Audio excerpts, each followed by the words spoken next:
So yeah, I'm Ron Lichty. I have been managing for 30 years at all of these companies, and as Mish said, I cut my teeth managing at Apple. I was a programmer for 8 years before that. I loved programming. I was really curious about management. I went back and forth between being a programmer and a manager 3 times before it finally stuck. I encountered Agile for the first time 20 years ago when I was at Charles Schwab. I began training teams in Agile about 10 years ago. I began training executives in Agile about 5 years ago. With my co-author, who's taking my picture right now, with my co-author, we wrote Managing the Unmanageable, my 5th book on managing software people and team. There's a gazillion books on managing projects. There's almost nothing on managing the people who deliver projects. And our publisher, Addison, Wesley & Pearson, convinced us to spend a week in a studio turning it into video training. So it's in video training, which is available to those of you with the O'Reilly Safari library for free. And I'm also the co-author of the study of product team performance. As Mish said, I am basically an engineering management fire jumper. I untangle nuts in software development. I help make software development hum, and I take on occasional VP of engineering roles. So I'm here to talk to you about management role, about the intersection, the confluence of Agile and management roles in Agile, because while some of the management roles that are traditional remain the same, some of them are truly inappropriate in Agile. And some of them change even dramatically, while others are brand new. And so I want to talk about that a little bit, because in Agile, we go from managers in charge to teams in charge. And that fundamentally changes things. Now, when we draw how it is that teams are built, we see that we draw teams and there's no manager in that picture. They're truly teams in charge. Managers still have roles, but it's a changed role. And the trouble for some of us is that our organizations don't realize that it's a changed role, and they think we still direct things. So that's one of the challenges. So I want to talk about what the manager's role is today. So when Mickey and I wrote our book, we broke it into 9 different categories of things. Only one of them is truly different. That last one, managing successful software delivery, is truly different in Agile than it was before. The rest of those are nuanced differences. We put together a chart of 50 traditional roles that managers have had for the purpose of looking at how do those roles change when we move from traditional management to Agile management. I'm not going to go through 50 of them today in 20 minutes, you can imagine. But I do want to talk about 7, and I want to talk about 7 of them, 4 of them that are either new or dramatically different, and 3 of them that should be the same as what we were doing before. And I'm going to start with scaling Scrum. So our previous speaker was just talking about scaling Scrum, and when we have a single Scrum team, this is pretty easy. It's pretty easy to see how to put together a Scrum team. It's when we scale to multiple teams that it gets hard. This is a manager role. The easy route is to split by components. It's a traditional way that things got done. We group like-minded people together. We put together people who use the same tools. We get all the database developers together. We get all the web developers together. We get all the business logic developers together. It sort of makes sense. The problem is that what we're delivering is not to our customers is not components. Our customers don't, for the most part. A couple of you may have customers who care about components. Most of us, our customers don't care about components. They care about functionality. And for most of us, functionality is made up of bits of all of those things, from web development through business logic development, through database development, through all of those things. And the only way we get those without high bandwidth inter-team communication is by creating teams that have all those functions on them, cross-functional teams. So we can look at, on the left, a traditional way of organizing software developers, where all the web developers report to a web manager, and all the database developers report to somebody who was a database developer, is now a database manager, to truly organizing cross-functional teams that still have the web developers reporting to a web manager. It's just that's horizontal, and those web managers aren't on those teams. So I could spend a lot of time talking about scaling Scrum. I spent an hour talking about it in a webinar last week. I can point you to the recording of that if you want. Bring me a card afterwards, because I want to move on to talking about creating an Agile culture, which is really fundamental. So a number of people have talked about cultures today. Mickey and I in our book spent about two pages on each of three thought leaders in motivation and management theory. One of those is Maslow. Everybody knows Maslow's hierarchy of needs. This one is McGregor. McGregor in the 1950s said, stop doing, this is basically what our first keynote speaker this morning said, stop telling people what to do, start supporting people. And he was the guy who came up with Theory X and Theory Y management, where Theory X is telling people what to do, Theory Y is supporting your team instead, and he used words like enabling and empowering and developmental and continuous improvement. In the 1950s, words that Agile now uses to describe servant leadership, the role that it calls on all of us as managers to be. The rules of thumb, this one's from Agile Open California. Management sets the boundaries of what needs to be done and says to the team, I trust you to figure out how to get it done. Mickey and I collected 300 rules of thumb and nuggets of wisdom in our book. It's the center section of our book. And one of those was the one that Jerry raised previously, trust but verify. Everybody know who said that? Who said that? Ronald Reagan. Who was he quoting? Vladimir Lenin. Not a lot of people know that. But trust but verify is the imperative, not to micromanage. It is the essence of delegation. It is about our jobs. It's about setting expectations and expected outcomes for teams. My own mantra for programming, for managing software development, is that software development is a team sport. And team sports thrive on two things, communication and collaboration. And we as managers have to create a culture of communication at every level. Even though we're not on those teams, we have to create that culture at every level within the team and across to all of the other teams in the organization. Kimberly Weefling said we have 2 ears and 1 mouth, use them in this ratio. So communication is not talking. It is 2/3 at least listening, maybe 4/5 or 9/10 listening. And my own rule of thumb regarding that is if we use that kind of listening and talking ratio, we cannot over-communicate. So I believe that maybe in sales they can over-communicate. Maybe in marketing they can over-communicate. I don't think in software development we can over-communicate. And as Jerry was saying, virtual teams, there's never enough communication. We absolutely have to commit to communicate with virtual teams. So we did a whole chapter on establishing culture. I'll leave it at that because I want to talk about supporting Agile values. Agile, in the Agile Manifesto, it begins, our highest priority is to satisfy the customer. I think that understates it. I think our highest priority is to delight the customer. And I think that's what we need to focus on. And so how do we do that? And so Agile practices come to mind. So is it Agile practices? Well, I listed a handful of Agile practices and asked the question, do each of these deliver value?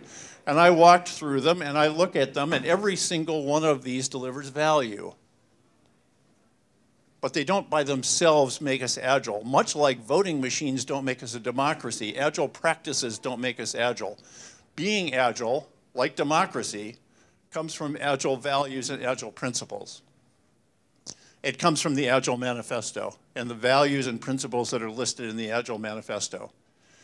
And we as managers need to value those principles and values over practices. I walk into organizations all the time that are doing the practices and not being agile.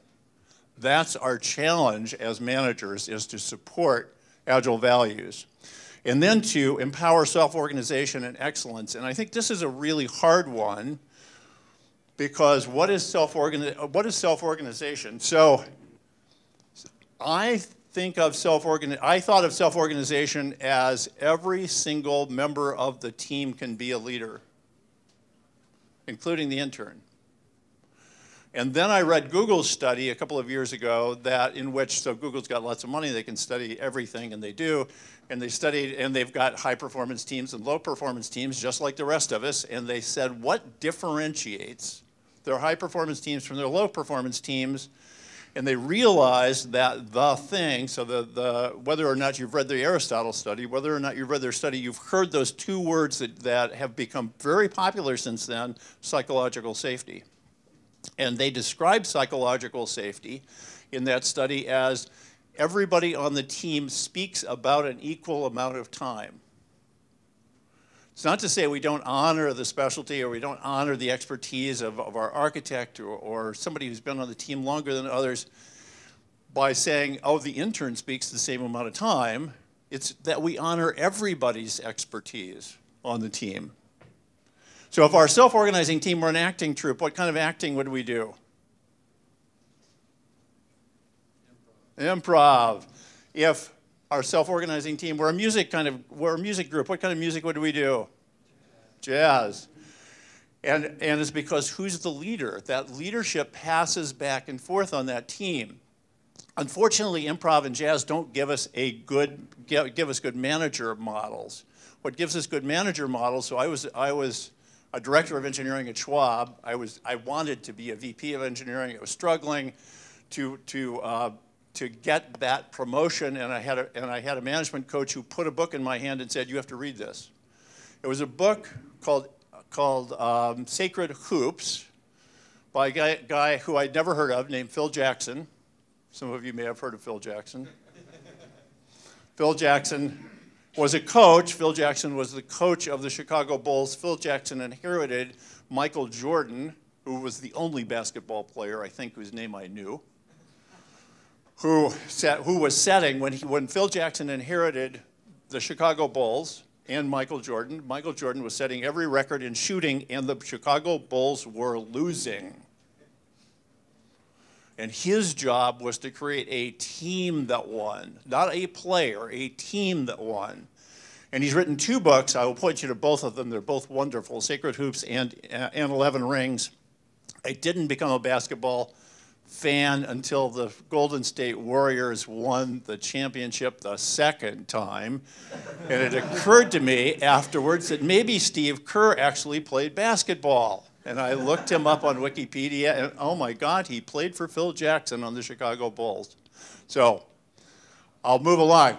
I've been asked this question in training, particularly 10 years ago when I started training teams in Agile. I got asked, are there projects not suitable for Agile? And I racked my brains trying to think of if was there some kind of software, and I was asking the wrong question.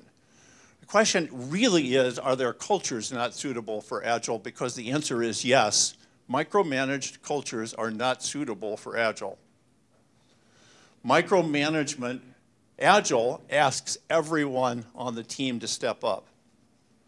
Micromanagement causes everyone on the team to step back. Micromanagement disrupts Agile, it disrupts best teams, it prevents learning, it causes people to become order takers and not engaged in their products and engaged in delighting customers. Removing impediments. Now, all of you who've ever had Agile training know the answer to who removes impediments. Who removes impediments? Scrum Masters. Who do they escalate to? Managers, us. We are impediment removers, and we've always been impediment removers. Joe Kleinschmidt said, be a damper to the noise. We need to be a damper to the noise. There is a torrent of politics in our organizations that surround our teams. We have always been responsible for protecting our teams from all of that noise. And we need to protect team focus. We need to guard against the waste of multitasking and the waste both productivity-wise, joy-wise, and quality-wise that multitasking generates. Counseling, coaching, and mentoring is a traditional role for us as managers. And I thought when I first talked to managers about this topic, I thought that managers are going to say, oh, this doesn't change at all. And I had a whole bunch of managers who said, oh, this changes dramatically. It changes dramatically because I never had time to coach, mentor, or counsel when I was focused on delivery. And now I have time to do my job. And I thought, wow, that's really amazing. So I've got this picture here, not because I think that one of them's mentoring the other. I think they're actually pair programming. But I love this picture. And here are these words from Spotify. At Spotify, managers are focused on coaching, mentorship, and solving impediments rather than telling people what to do. I think that's fundamental. And then hiring and firing. So Mickey and I, when we did our very first interview after our book came out, the interviewer, so we've got 300 rules of thumb in the center of the book, and the interviewer said, so what's the most important rule of thumb out of those 300? And both of us, and it astonished both of us said, always be recruiting. That is possibly the most important thing that all of us need to focus on. It's a really hard job. And one of the reasons that we don't do it well is because we're scared that we may hire the wrong person. So I don't know about you, but I know that I have been.